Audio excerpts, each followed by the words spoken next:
नमस्कार, आप देख रहे हैं सी न्यूज भारत और मैं हूं आपके साथ ज्योति अरोरा। वक्त हो गया है न्यूज बुलेटिन का, जिसमें हम उत्तर प्रदेश के साथ साथ अन्य राज्यों की भी खबरों को जानेंगे विस्तार से। तो आइए नजर डालते हैं इस वक्त की बड़ी खबरों पे।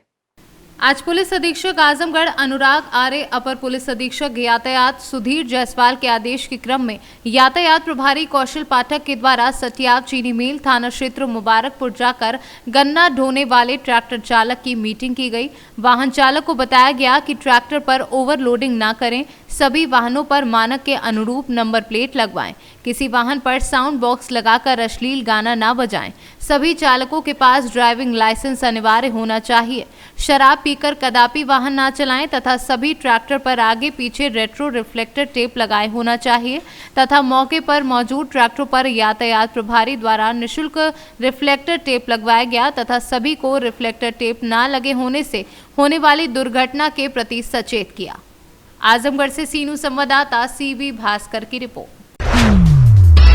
खबर पश्चिम चंपारण जिले के नरकटियागंज से है, जहां नगर में स्थापित टीपी वर्मा कॉलेज के 50 वर्ष पूरे होने पे गोल्डन जुबली कॉलेज फाउंडेशन कार्यक्रम का आयोजन कॉलेज प्रांगण में किया गया। आयोजन में मुख्य अतिथि के रूप में बिहार की उप मुख्यमंत्री रेणु देवी पहुंची। कॉलेज की प्रोफेसर दिव्या वर्मा एवं शिप्रा शुक्ला द्वारा उप मुख्यमंत्री का अंग वस्त्र एवं फूल माला से स्वागत किया गया। कार्यक्रम की अध्यक्षता डॉक्टर विमल वर्मा ने की एवं संचालन डॉक्टर विनोद वर्मा द्वारा किया गया। कार्यक्रम में छात्र छात्राओं द्वारा नृत्य एवं हास्य नाटक प्रस्तुत किया गया। सोचिए 50 वर्ष पहले क्या था। मैं तो तपेश्वर बाबू को धन्यवाद देना चाहती हूँ कि सुदर क्षेत्र में उन्होंने जो महाविद्यालय बनाया और आज अपने 50 वर्ष जो पूरे कर रहे हैं, उसके लिए जितनी धन्यवाद मैं दे सकती हूँ, उन परिवार को पूरे धन्यवाद देती हूँ। और शिक्षा के क्षेत्र में उन्होंने आगे बढ़े और भी आगे बढ़ते जाएंगे। बेतिया से सी न्यूज संवाददाता विनोद कुमार की रिपोर्ट। बिजनौर में आज यूपी के डिप्टी सीएम केशव प्रसाद मौर्य व केंद्रीय सड़क परिवहन एवं राजमार्ग मंत्री नितिन गडकरी एवं केंद्रीय मंत्री संजीव बालियान पहुंचे और एक विशाल जनसभा को संबोधित किया। पश्चिमी उत्तर प्रदेश की जन विश्वास यात्रा के व्रत का पूजन किया। रथ का पूजन महात्मा विदुर की पावन धरती विदुर कुटी में किया गया। जन विश्वास यात्रा के लिए तैयार किया गया रथ बिजनौर जनपद की सभी विधानसभाओं से होते हुए गुजरेगा। हमें अपनी वह ताकत याद करना है जो ताकत 2014 में आपने दिखाई, वह ताकत याद करना है जो आपने 2017 में दिखाई, वह ताकत याद करना है आपने जो 2022 में दिखाई, 2019 में दिखाई। अब एक बार वह ताकत 2022 में भी दिखाने का काम करेंगे, यही मैं आप सबसे अपील करना चाहता हूं और विरोधियों को कहना चाहता हूं। अरे 22 को छोड़िए, अभी 27 में भी आपका नंबर नहीं लगने वाला है।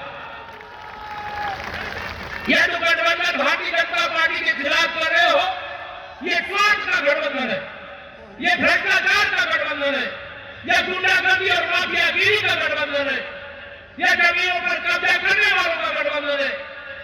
उत्तर प्रदेश में यहाँ के निवासियों को पलायन करने के लिए मजबूर करने वालों का गठबंधन है।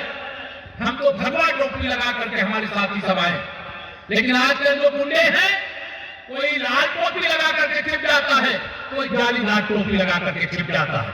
ऐसे टोपी लगाने वालों से सावधान और सतर्क रहिएगा। और ये जाली लाल टोपी जब मैं कहता हूं, मेरे पत्रकार भी उसको उठा देते हैं कि किसी वर्ग विशेष को, मैं वर्ग विशेष को कभी निशाना नहीं बनाता, लेकिन इन टोपियों के अंदर जो गुंडे अपराधी हैं, न उनको बख्शा गया है और न बख्शा जाएगा। दूसरा डबल इंजन लगा दो, फिर आप शांति से बैठो, केवल देखते रहो कैसे चमत्कार होगा। अभी मैं बात बता रहा था कि मेरे क्षेत्र में मैं गन्ने के ऊपर स्प्रे ड्रोन से होता है और हमारी सरकार ने अब नैनो यूरिया ढूंढा है। नैनो यूरिया आरसीएफ ने एक यूरिया की बैग 50 किलो की बराबर 250 ml का नैनो यूरिया है। हम यूरिया फेंकते हैं, 70% वेस्ट जाता है, 30% केवल गन्ने को मिलता है। अब हमने टेक्नोलॉजी लाई है, ड्रोन, वो भी लिथियम मजा भी महाराष्ट्र के राहुरी कृषि यूनिवर्सिटी ने, गवर्नर साहब ने वहां के डिलीट दी मुझे और शरद पवार साहब को। बिजनौर से सी न्यूज संवाददाता सलीम हाशमी की रिपोर्ट। फतेहपुर जिले के खागा नगर पंचायत के वार्ड नंबर 5 में मानूकापुरवा में एक जमीन का कब्जा 22 सितंबर 2020 को राजस्व टीम, पुलिस प्रशासन टीम और नगर पंचायत टीम की मौजूदगी में गाटा संख्या 2132 आबादी, जिसका क्षेत्रफल 0.0020 हेक्टेयर और इसी से जुड़ा गाटा संख्या 2133 जिसका क्षेत्रफल 0.1270 खलिहान की जमीन को खाली कराया गया और खागा कस्बे के अंदर रोडवेज बस स्टैंड न होने से जाम लगा रहता है। इसलिए जमीन पर नगर पंचायत द्वारा रोडवेज बस स्टैंड और टेम्पो स्टैंड बनाया गया है, जिसका बड़े दिनों के इंतजार के बाद आज केंद्रीय राज्य मंत्री साध्वी निरंजन ज्योति के हाथों के द्वारा उद्घाटन समारोह संपन्न हुआ। तो मैं आज बहुत शुभकामना देती हूँ भाई बहन गीता जी को, उनके पतिदेव भाई रामगोपाल जी को और विधायक जी को। एक गौवंश की जिस तरह से सरकार ने संरक्षण संवर्धन के लिए योजना बनाई और आपने देखा होगा कि भारत सरकार में गौ सेवा आयोग के माध्यम से भी हमारी देसी गाय सुरक्षित रहे, उसके लिए कान्हा गौशाला का भी शिलान्यास करके आए, जिसका पैसा आ चुका है, काम भी शुरू हो चुका है। और खागा के लिए बस अड्डा बहुत ज़रूरी था, क्योंकि बसें बार बस अड्डा ना होने के कारण ज़्यादातर बसें बाहर से निकल जाती थी और यहाँ व्यापारियों की मांग भी रहती थी कि बस अड्डा भी हो, बसें अंदर से जाएं। फतेहपुर से सीनू संवाददाता ब्रजेश श्रीवास्तव की रिपोर्ट। कुंदा प्रखंड के जगन्नाथपुर गांव के लखन बैगा का 3 माह से कोई अता पता नहीं है। 3 माह पूर्व उसे इलाज के लिए अस्पताल भेजा गया था, लेकिन अब उसके बारे में किसी को कुछ पता नहीं है। पत्नी, बूढ़े पिता व बच्चे परेशान हैं और उसके घर आने की आस लगाए बैठे हैं। जानकारी के अनुसार 3 माह पूर्व तबीयत खराब होने पर मुखिया के कहने पर प्रतापपुर के प्रभारी चिकित्सा पदाधिकारी द्वारा एम्बुलेंस से उसे चतरा सदर अस्पताल भेजा गया था, जहां से उसे हजारीबाग रेफर कर दिया गया है। उसके पिता से कोई अता पता नहीं है। पत्नी सुनीता बैगर ने बताया कि 20 अक्टूबर को वह अपने पति के साथ कुंडा से घर लौट रही थी। इसी दौरान टिकुलिया गांव के पास उसके पति की तबीयत अधिक खराब हो गई। सड़क किनारे वह रो रही थी। ग्रामीणों ने इसकी सूचना कुंदा मुखिया रेखा देवी को दी, तब वह कुंडा शाह प्रतापपुर के चिकित्सा प्रभारी को सूचना देकर 108 एम्बुलेंस से पति को इलाज के लिए चतरा भेज दिया। फिर वह घर लौटकर नहीं आया। सुनीता कभी थाना तो कभी ब्लॉक तो कभी मुखिया के घर का चक्कर लगा रही है, लेकिन किसी ने इसे गंभीरता से नहीं लिया। जगन्नाथपुर और पति के लखन बैग ले रहे कुंदा, और कुंदा कैसे गिर गया कि नहीं गिरा, सैया दीदी को मस उठाया, बलोस मंगाया कि नहीं मंगाया। सुने चतरा लगला थे कि कहाँ 3 महीना से मन का से मिलता है भी नहीं। हम जाते अस्पताल में से सैया दीदी और मुखिया भेज दिया, दम गिर गया हमारे पति, तो सैया दीदी मुखिया ले गया कुंदा, डॉक्टर भेज दिया से ले गया चतरा इलाज। कहाँ चीज से ले गया? कहीं बुलस मंगाया कि कस मंगाया से, और कहीं चतरा ले जा कि कहाँ ले जा हो जाना। कितना दिन पहले? 3 महीना हो गया। तो अभी तक इलाज करा के लौटे नहीं है? अभी नहीं लौटा है। तो आप लोग खोजे तो क्या पता चला? कुछ बोलबे न करे, मुखिया जुन भेजा से मुखिया तो लुका जाता है। और कहाँ गए थे खोजने? हम थाना में गए, वीडियो में गए, हाँ। और फिर ले जा मुखिया फिर गए, हाँ। सहिया दीदी पचरुखिया भी गए। तो कोई कुछ नहीं बोला? कोई कुछ न बोलबे न करे। थाना का बोला आपको? थाना तो बोला फिर एल्फिन मुखिया के नाम ले गेला से मुखिया कहा कि अब का जाने, हम तो भेज दिए इलाज करेला से बोला। ब्लॉक में का बोला? ब्लॉक में कहला थी कि ऐसा 2 दिन में हम पता लगाते हैं तब फिर कहेंगे। तो 2 दिन हुआ? 2 दिन हुए थे, मंगल सोमवार 2 दिन कुदा लिए। तो कैसे रह रहे हैं घर? खाना पीना का मजबूरी? एक बोझा लकड़ी बचाई तो खाए, गरीब आदमी है तो कुछ थी। 4 गो बाल बच्चा पाले थी। तो कितना बच्चा है आपका? 4 गो बच्चा है। क्या नाम है आपका? झारखंड से सीनू संवाददाता लकी की रिपोर्ट।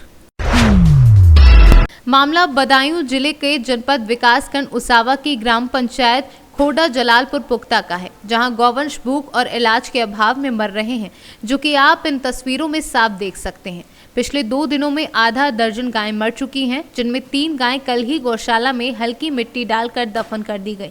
वहीं 2 गायें आज भी मरी हुई पाई गई हैं, जिन्हें कौवे कुत्ते नोच कर खा रहे हैं। वहीं ये भी देखा जाता है कि गाय को खाने का चारा बिल्कुल नहीं है, जबकि गौशाला में लिखित रूप से 100 से ज्यादा गौवंश दर्ज है। वहीं ग्राम प्रधान व सचिव की मनमानी से गायें छुट्टा घूमने के लिए छोड़ दी जाती हैं, जो किसानों की फसल बर्बाद कर देती हैं, और जो बीमार गायें हैं उन्हें गौशाला से बाहर कर दिया जाता है और बीमारी के चलते उनकी तड़प तड़प कर मौत हो जाती है। बदायूं से सीनू संवाददाता इफ्तिकार खान की रिपोर्ट। हमीरपुर जनपद के राट कस्बे के इंडस वैली पब्लिक स्कूल में आज मतदाता जागरूकता कार्यक्रम के तहत पत्रकार व प्रशासन के बीच एक मैत्री क्रिकेट मैच का आयोजन किया गया, जिसमें पत्रकार 11 की टीम के कप्तान धीरेन्द्र ने टॉस जीतकर पहले बल्लेबाजी करने का फैसला लिया। इसी दौरान पत्रकार 11 की टीम ने निर्धारित 20 ओवरों में कुल 138 रन बनाए, जिसमें पत्रकार 11 के पुराने खिलाड़ी सऊद बेग ने बेहतरीन प्रदर्शन करते हुए अर्धशतक जड़ा। साथ ही खिलाड़ी देवेंद्र राजपूत ने 26 रनों की शानदार पारी खेली। वहीं दूसरी पारी में लक्ष्य का पीछा करने उतरी प्रशासन 11 की टीम की शुरुआत अच्छी नहीं रही तथा प्रशासन टीम मात्र 103 रनों पर ही ढेर हो गई। बेहतरीन प्रदर्शन के लिए सऊद बेग को मैन ऑफ द मैच से सम्मानित किया गया। एक मैट्रिक मैच खेला गया है, किस संदर्भ में खेला गया है और क्या इसका उद्देश्य था? देखिए, आज के मैच के मैं समझता हूँ बहुत देसी टाइप का था। और पहला तो यह था कि इस मैच के माध्यम से पत्रकार और प्रशासन और जो भी यहाँ से जुड़े लोग हैं तो खेलेंगे, तो मतदाताओं में जागरूकता फैलाने का विशेष तौर से उद्देश्य था। आपके माध्यम से जन तक ये संदेश पहुँचेगा कि सबको आगामी विधानसभा के इलेक्शन में बढ़ चढ़ कर मतदान करना है। स्पेशली हम लोग जानते हैं कि शहरी मतदाता उतना नहीं निकलते हैं जितना ग्रामीण मतदाता और परसेंटेज उनका बढ़ता है। तो शहर के नज़दीक और शहर के जो बुद्धिजीवी वर्ग है, आप लोग सबसे बुद्धिजीवी वर्ग में आते हैं, तो आप लोग इसमें शामिल हुए तो आप लोगों से लोग निश्चित रूप से प्रेरणा लेंगे और एक अच्छा हमारा लोकतंत्र की मजबूती की दिशा में अच्छा मतदान होगा तो ये होगा। दूसरा ये था कि हम सब लोग एक साथ कहीं भी नहीं बैठे थे, तो आप लोगों के माध्यम से और यहाँ इंडस वैली के सहयोग से आपके माध्यम से सब लोगों से आपस में आसपास के जितने भी हमारे बुद्धिजीवी पत्रकार वर्ग हैं, पत्रकार बंधु हैं, कुछ लोगों से जरूर परिचय था पहले, तो एक उसका भी रहा कि आप सबसे मुलाकात हो गई, आपस में बातचीत हो गई, बहुत अच्छा लगा। तो ये चीज़ें हैं, आप लोग का चूँकि जो भी इलेक्ट्रॉनिक मीडिया हो, प्रिंट मीडिया हो, इससे जन जन तक बात पहुँचती है, जन जन तक संदेश पहुँचता है, तो इससे बेहतर कुछ हो नहीं सकता था उस दिशा में, मतदाताओं को जागरूक करने की दिशा में, तो ये चुना गया। तो बहुत अच्छा रहा, जैसा कि आप लोग जानते ही और पार्टिसिपेट ही किया है, जीते भी हैं, तो बहुत बेहतरीन रहा आज का दिन और निश्चित रूप से मतदाताओं में से जागरूकता फैलेगी। अपने उद्देश्य में हम लोग सफल होंगे। हमीरपुर से सीनू संवाददाता राम सिंह राजपूत की रिपोर्ट। खबर मुजफ्फरपुर जिला के बंदरा प्रखंड से है, जहां गायघाट विधानसभा क्षेत्र में किसानों की समस्याओं, उर्वरक की किल्लत और कालाबाजारी के खिलाफ रविवार को रतवारा में राष्ट्रवादी किसान मजदूर संघ के द्वारा किसान महापंचायत का आयोजन किया गया। कार्यक्रम की अध्यक्षता संघ के प्रदेश अध्यक्ष रघुनंदन प्रसाद सिंह उर्फ अमर बाबू व संचालन देवेंद्र पांडे ने किया। इस दौरान वक्ताओं ने कहा कि आज कोई भी पार्टी प्रतिनिधि या संगठन किसान के मुद्दे पर कुछ बोलने या मदद करने को तैयार नहीं हो रहा है। ऐसे में किसानों को खुद जगना और आगे बढ़ना होगा, खासकर युवाओं को इसके प्रति रुचि दिखानी होगी। मौके पर नवनिर्वाचित जिला परिषद सदस्य मुकेश ओझा, फंडीश कुमार, रतवारा पंचायत के नवनिर्वाचित मुखिया रेखा देवी, ब्रह्मानंद ठाकुर, अजय झा समेत सैकड़ों किसान मौजूद थे। मुजफ्फरपुर से सीनू संवाददाता गंधीर कुमार झा की रिपोर्ट। एसएसपी आकाश तोमर के आदेश पर वाहन चोरों के विरुद्ध चलाए जा रहे अभियान के तहत सहारनपुर की थाना चिल्काना पुलिस को एक और बड़ी कामयाबी मिली है।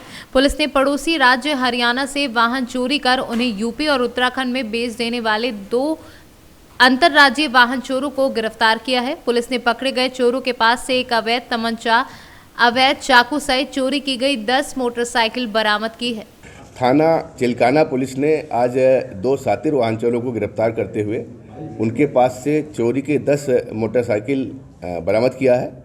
इनसे पूछताछ पे इन्होंने बताया है बदमाशान ने कि ये जो चिल्काना का पड़ोसी जिला यमुनानगर है, जो हरियाणा प्रांत का है, ज़्यादातर वाहन वहाँ से चुराए हैं। उन वाहनों को कनेक्ट किया जा रहा है। 1-2 वाहन इसमें से जनपद से भी चुराए गए हैं। ये वाहन ज़्यादातर ये उत्तराखंड जनपद में और कुछ यहाँ के जनपद में विक्रय करते थे। 40 से 50 हज़ार में वाहन कभी कभी इनको पैसा उसका मिल जाता था। इनके पास से तमंचा आज भी मिला है। इनका पूर्व भी आपराधिक इतिहास है, पहले भी इसमें से एक वाहन चोर जेल गया हुआ है। तो ये बड़ी कामयाबी चिल्काना पुलिस को मिली है। इस टीम में जो भी शामिल रहे हैं पूरी पुलिस टीम को वरिष्ठ पुलिस अधीक्षक द्वारा 15,000 रुपये का नकद इनाम दिया गया है। सहारनपुर से सीनू संवाददाता प्रदीप धीमान की रिपोर्ट। टीकमगढ़ शहर में विश्व हिंदू परिषद एवं बजरंग दल जिला टीकमगढ़ के द्वारा शौर्य दिवस मनाया गया, जिसके उपलक्ष्य में शहर के मुख्य मार्गों से होते हुए शौर्य पथ संचलन भी निकाला गया। इसके बाद स्थानीय नजरबाग प्रांगण में एक विशेष कार्यक्रम आयोजित किया गया। मार्गदर्शन मंडल जिला संयोजक राघवेंद्र मिश्रा ने बताया कि शौर्य दिवस गीता जयंती के दिन मनाया जाता है। इस दिन बाबरी ढांचा को 90 दशक में धराशाही किया गया था। पर शौर्य दिवस जो हम लोग आज मनाया करते हैं, मूलतः 90 के समय में जब बजरंगियों के द्वारा अयोध्या की पावन धरती पर बाबर के द्वारा निर्माणित बाबरी मस्जिद के कलंक को, भारत के उस कलंक को हम लोगों ने ढाया और सारे बजरंगियों के द्वारा भारत 492 वर्ष से उस कलंक को, उस बोझ को ढो रहा था। और अयोध्या भारत की धार्मिक राजधानी है। संतों के आवाहन पर विश्व हिंदू परिषद के नेतृत्व में बजरंगियों के द्वारा, बजरंग दल के द्वारा शौर्य दिवस इसलिए मनाया जाता क्योंकि गीता जयंती को संतों के आवाहन पर हमने उस बाबरी मस्जिद को ढा दिया था, उस भारत के ऊपर लगे हुए कलंक को मिटा दिया था। और जब तक सनातन धर्म और ये भारत का अस्तित्व है तब तक शौर्य दिवस गीता जयंती पर मनाया जाएगा। ये संतों का अहंकार, अभिमान स्वरूप है, भारत का शौर्य स्वरूप है, इसलिए से शौर्य दिवस नाम दिया गया। हमारी वीरता, हमारी शौर्यता आज के दिन सिद्ध हुई थी, इसलिए गीता जयंती मूल पर्व है। और गीता जयंती पर संतों का आवाहन और उनके आवाहन पर शौर्य दिवस, इन बजरंगियों ने, इनकी वीरता आज सिद्ध हुई थी, इसलिए शौर्य दिवस मनाया जाता। आज जिला संगठन के द्वारा संपूर्ण टीकमगढ़ जिले में ये शौर्य दिवस मनाया गया और पूरे प्रखंड के सभी बजरंगी आज उपस्थित हुए हैं। विश्व हिंदू परिषद के नेतृत्व में बजरंग दल का शौर्य दिवस हुआ। टीकमगढ़ से सीनू संवाददाता मनोज खरे की रिपोर्ट। अमरोहा में इंटर की छात्रा ने स्कूल जाना छोड़ा, जीजा के डर से छोड़ी पढ़ाई। छात्रा को पिछले दिनों से कर रहा परेशान, अपहरण के डर से छोड़ी पढ़ाई। थाना अमरोहा देहात का पूरा मामला। नमस्ते, मैं अमरोहा जनपद के थाना अमरोहा देहात थाना क्षेत्र की रहने वाली हूँ। मैं इंटर की क्लास में पढ़ती हूँ। मेरा जीजा और उसके 3 दोस्त मुझे आए दिन स्कूल आते जाते वक्त रास्ते में परेशान करते हैं। मुझे डर है मेरे साथ कोई बड़ी घटना कर सकते हैं। मैंने उनके डर से स्कूल जाना छोड़ दिया है। मेरे साथ 2 दिन पूर्व मेरे जीजा ने अपने दोस्तों के साथ मिलकर बदतमीजी की थी। मेरे पिता ने पुलिस से शिकायत की तो मेरी पुलिस ने तहरीर बदल दी। मैं सोशल मीडिया के माध्यम से मुख्यमंत्री योगी जी से गुहार करती हूँ, इनके खिलाफ कानूनी कार्यवाही कर मेरी मदद करें। अमरोहा से सीनू संवाददाता गौरव श्रीमाली की रिपोर्ट। आने वाले 2022 के चुनाव को लेकर समाजवादी पार्टी जी जान से तैयारियों में जुटी है और उसी बानगी में अयोध्या जनपद के 271 रुदौली विधानसभा में देखने को मिली, जहां समाजवादी पार्टी के संभावित प्रत्याशी अनित शुक्ला ने अपने सैदपुर स्थित आवास पर एक भव्य कार्यक्रम कर सभी समाजवादी पार्टी के बूथ अध्यक्षों व कार्यकर्ताओं को समाजवादी गमछा व एक दीवार घड़ी देकर सम्मानित करने का कार्य किया। कार्यक्रम में कार्यकर्ताओं व बूथ अध्यक्षों का जोश देखने ही बन रहा था। एक निवेदन है, जो हमारे साथी आए भोजन करके जाएंगे, भोजन की व्यवस्था है।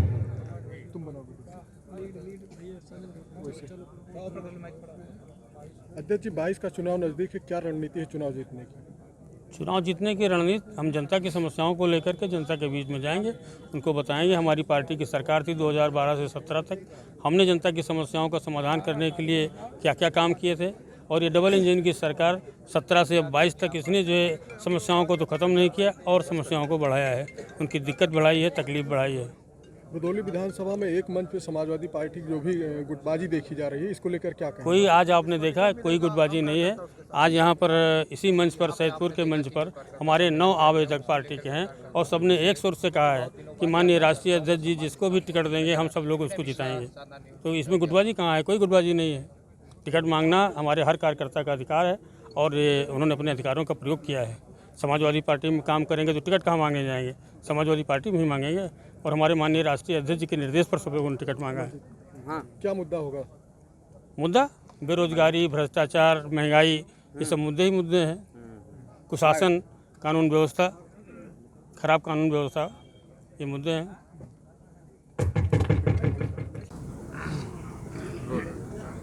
आज ये कार्यक्रम क्या, इस कार्यक्रम से क्या संदेश दे रहे हैं? इस कार्यक्रम से एक संदेश बस ये देना है कि जितने भी पार्टी से जुड़े लोग हैं, कार्यकर्ता हैं या बूथ अध्यक्ष हैं, वो कहीं ना कहीं इस पार्टी की नींव होते हैं। तो हमको पार्टी के साथ साथ उन पर भी बड़ा ध्यान देने की बहुत ज़्यादा ज़रूरत है। तो और मेरा तो खैर अभी फर्स्ट टाइम पार्टी में आना हुआ, तो किसी से इंट्रोडक्शन था नहीं, तो इसीलिए एक प्रोग्राम किया गया जिसमें उनको सम्मानित करने का और इसी बहाने उन लोगों से मुलाकात करने का प्रोग्राम किया गया। विधानसभा की दावेदारी भी की है आप? हाँ, बिल्कुल किया है और हमारे साथ साथ सभी भाइयों ने किया है और जितने भी हैं 16-17 लोग हैं अपने साथ में, सभी लोग। सबसे अच्छी बात यही है कि सब लोग एक साथ हैं। ये बड़ी अच्छी चीज़ है, किसी विधानसभा में देखने को नहीं मिलेगा। तो जिसको भी पार्टी टिकट देगी उसके साथ हम लोग हमेशा साथ में रहेंगे। अयोध्या से सीनू संवाददाता सुनील तिवारी की रिपोर्ट। बस्ती पुलिस मुठभेड़ में 25,000 के बदमाश को गिरफ्तार कर एक सिपाही गंभीर रूप से घायल हो गया है। पेकोलिया पुलिस व एसओजी की संयुक्त टीम के साथ बदमाशों की मुठभेड़ हुई है। पुलिस मुठभेड़ में 25,000 का इनामी अभियुक्त सुभाष चौधरी को पुलिस ने अरेस्ट कर लिया है। बस्ती से सीनू संवाददाता पंकज मिश्रा की रिपोर्ट। बुलंदशहर जनपद की सियाना छाछर विधानसभा क्षेत्र के अंतर्गत ग्राम फरीदा बांगर में बसपा प्रत्याशी पंडित सुनील भारद्वाज के नेतृत्व में निशुल्क मेडिकल कैंप का आयोजन अनुभवी डॉक्टरों द्वारा किया गया। कैंप में मौजूद डॉक्टर त्याग त्यागी व डॉक्टर राहुल भारद्वाज ने बताया कि इस कैंप में विशेषकर सर्दी, जुकाम, खांसी, बुखार, आंखों में जलन आदि बीमारियों के मरीज आए हैं। उन सभी मरीजों को निःशुल्क दवा दी जा रही है। आपका? मेरा नाम शौकीन जी बढ़ई है, शौकीन नाम मेरा। साहू जी, तो आपको जो इस कैंप में आए हो, किसकी दवा लेकर आए हो आप? मेरा एलर्जी का सर, मेरी टांगों घुटने में ज़्यादा दर्द है। तो ये दवाई आपको निःशुल्क दी है, पैसे लिए गए? मुझे तो फ्री दी है जी, मुझसे तो लोग बताई नहीं कि क्या चाहिए क्या दें। तो कैसा लगा आपको दवाई लेकर कैंप में आकर? देखो ये दवा लिया तो इसको सुकून बताई लिया, आराम के लिए लिया, जैसा भी कुछ हो भाई फैस देना तो मालिक का ऊपर वाले का है, आपका तो काम है ये मेरे लिए। ये जो कैंप है आप इसमें यहाँ दिखाने के लिए आए? जी हाँ सर, मैं दिखाना आया। अच्छा, क्या प्रॉब्लम बताइए आपको यहाँ? सर मेरी पेट को दिक्कत थी थोड़ी, मैं दिखाना आया हूँ इसलिए। अच्छा, हाँ जी सर। तो ये कौन सा गांव है? मेरा गांव फरीदा बांगर है सर। अच्छा। गंगा के किनारे, डिस्ट्रिक्ट बुलंदशहर का सबसे लास्ट। तो सर ये सुविधा आपको निःशुल्क देगी? दूसरा जिला पड़ जाएगा, हम सब आखिरी सर लास्ट ऑफ। अच्छा। तो यहाँ सुविधाएं जो है वो चिकित्सा वगैरह की मुहैया नहीं होती? कुछ नहीं है, बिल्कुल भी कुछ नहीं है सर जी, बिल्कुल एकदम नथिंग है सर। तो आने वाले चुनाव में आप अपने प्रत्याशी से क्या सुविधाएं चाहते हैं? सर कम से कम हमारी चिकित्सा की व्यवस्था होनी चाहिए। अच्छा। यातायात की कोई व्यवस्था नहीं गांव के, हम दौलतपुर से 5 किलोमीटर सर पड़ता है, वहाँ से सब पैदल आते हैं, बहू बेटी हमारे गांव की। अच्छा। सर उसकी कोई व्यवस्था आज तक नहीं हो पाई। अच्छा, इस कैंप में जो है आपने दवाई जो मिली है बिल्कुल मुफ्त मिली है आपको या पैसा लिया? जी सर, मुफ्त मिली है, बिल्कुल एकदम मुफ्त मिली है। अच्छा, तो डॉक्टरों ने आपको अच्छी तरीके से देखा? हाँ सर, अच्छी तरीक़ा से देखा, वो अच्छी तरीक़ा से हमारा ट्रीट कर रहे हैं, जो बात है। अच्छा सर, आपका?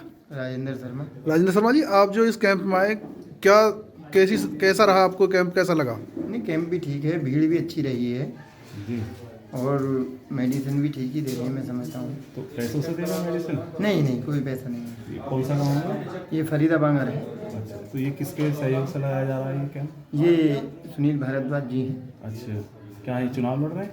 जी हाँ। अच्छा। कौन सी पार्टी है? ये बसपा से। अच्छा। तो और कहीं भी इन्होंने कैंप लगाए? नहीं, और का तो पता नहीं। अच्छा, क्योंकि हम तो इसी गाँव के बात हैं। अच्छा, ठीक कर रहे हैं। कहाँ तक अब आयोजित कर चुके हैं आप ये हम अब से पहले लड़ाना में लगा चुके हैं, बड्डा वाजिदपुर में लगा चुके हैं, और सियाना, खानपुर और 2-4 गांव और भी हैं। अच्छा, ये कैंप प्रत्येक रविवार को लगता है या और भी प्लानिंग है आगे और बढ़ाने की? हम प्रत्येक रविवार को तो होता है हमारा कैंप, और इसमें हम 1-2 दिन और बढ़ाने के उसमें हैं। अच्छा, कि भी।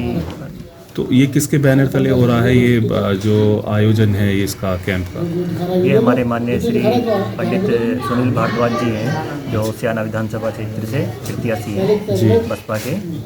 ये इन्हीं के आयोजन से जो कैंप लगाया जा रहा है, इसमें हम सभी दवाई और जो भी फैसिलिटी हैं, जो भी जांच वगैरह हैं, वो सब फ्री कर रहे हैं। जी। तो कितने आपकी टीम है, मतलब कितनी बड़ी टीम है जो कि इस पूरे विधानसभा में काम कर रही है? हमारी इसमें 2 टीम है। एक टीम और नई गठित कर रहे हैं हम जी। एक जो संडे में लगाती है वो टीम है और एक दिन और सेलेक्ट करेंगे हम। तो आपका क्या अभी तक जितने कैंप लगे हैं आपका क्या अनुभव रहा है? हमारा अनुभव यही रहा है कि जो गांवों में और सिटी में कैंप लगाए हैं अब तक उसमें हमने जो नॉर्मली देखा है कि आई एलर्जी बहुत ज़्यादा है और पेन के पेशेंट बहुत हैं। जो बुजुर्ग हैं उनके घुटनों में दर्द है, कमर में दर्द है और फीवर के पेशेंट बहुत हैं और एलर्जी के पेशेंट बहुत हैं। तो जनता से आप क्या मतलब यहाँ की जो जनता है उसको क्या संदेश देना चाहेंगे अपने मेडिकल कैंप के माध्यम से? हम यही संदेश देना चाहेंगे मेडिकल कैंप के माध्यम से कि अपना अच्छे से इस कैंप का फ़ायदा उठाएं और जो बीमारी है जिस कारण से बीमारी हो रही है उससे बचें, साफ सफाई का अच्छे से ध्यान रखें। क्या नाम है डॉक्टर साहब का? मेरा नाम डॉक्टर दास त्यागी और ये आपके साथ में जो बैठे ये हमारे डॉक्टर साहब हैं डॉक्टर राहुल भारद्वाज जी। बहुत बहुत धन्यवाद। बुलंदशहर से सीनू संवाददाता अमित कुमार के साथ शबील कुमार की रिपोर्ट। जौनपुर के मछली शहर में कल प्रदेश के मुख्यमंत्री योगी आदित्यनाथ और केंद्रीय मंत्री नितिन गडकरी का दौरा है। दौरे को लेकर तैयारियां पूरी कर ली गई हैं। सुबह 11:50 पर मछली शहर के बस स्टैंड पर हेलीकॉप्टर से पहुंचेंगे। 12 बजे से 1 बजे तक फौजदार इंटर कॉलेज मछली शहर में आयोजित कार्यक्रम में शिरकत करेंगे। इस दौरान जनसभा करते हुए नेशनल हाईवे से संबंधित विभिन्न योजनाओं का लोकार्पण किया जाएगा। कल प्रदेश के मुख्यमंत्री का आगमन है, क्या तैयारी से कितना सुरक्षा व्यवस्था के लिए कितनी फोर्स लगाई गई है? कल यहाँ पर मछली शहर में इस फौजदार इंटर कॉलेज के प्रांगण में जहाँ हम लोग हैं यहाँ पर जनसभा कार्यक्रम है और इसमें आप देख रहे हैं सभी तैयारियाँ यहाँ लगभग पूरी हो गई हैं और जहाँ तक सुरक्षा का सवाल है सुरक्षा के सारे इंतजामात यहाँ पर कर लिए गए हैं। हेलीपैड से लेकर रूट और कार्यक्रम स्थल जहाँ ये जनसभा स्थल है, इसके अलावा रूट, पार्किंग, यातायात, डाइवर्जन इत्यादि ड्यूटियाँ सब लगा दी गई हैं और अभी हम लोगों ने कुछ देर पहले ही यहाँ पर ड्यूटियों की ब्रीफिंग की है और सभी प्रकार के रिहर्सल और सारे जितने भी हमारे सुरक्षा के मानक हैं वो सब पूरे किए जा रहे हैं, सबका रिहर्सल किया जा रहा है। हमारी तैयारियाँ ठीक हैं और हम लोग अच्छा कार्यक्रम कराएंगे। जौनपुर से सीनू संवाददाता राधा रमन अग्ररी की रिपोर्ट। न्यूज बुलेटिन में फिलहाल के लिए इतना ही। देश और दुनिया की तमाम बड़ी खबरों के लिए आप देखते रहिए सी न्यूज भारत।